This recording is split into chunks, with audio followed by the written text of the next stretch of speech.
ولی کی شرائط بتا رہا ہوں.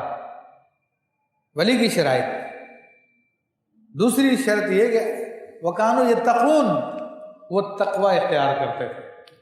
اب یہ بڑی اہم بات ہے، اور یہ اس چیز کو عام آدمی بھی پہچان سکتا ہے کہ ایمان تحقیقی ہونا یا برہانی ہونا یا استدلالی ہونا یا تقلیدی ہونا، یہ دل کا معاملہ ہر آدمی نہیں جان سکتا، اس کو ہر آدمی نہیں پہچان سکتا.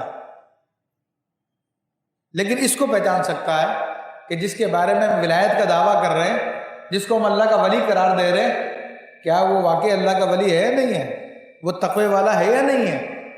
اور تقوی کس چیز کا نام ہے؟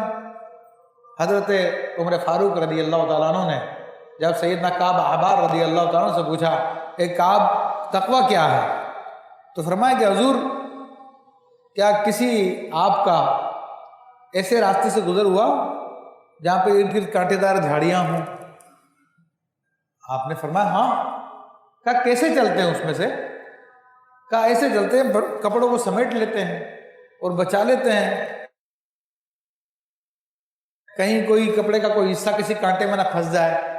کہا حضرت یہی تقویٰ ہے کہ اس دنیا میں رہتے ہوئے حرام سے، ناجائز سے، غلط چیزوں سے اس طرح سے بنا جس طرح کہ اس کانٹے دار راستے سے گزرنے کے لیے اپنے کپڑے کو بچاتے ہیں، اسی کا نام تقویٰ ہے.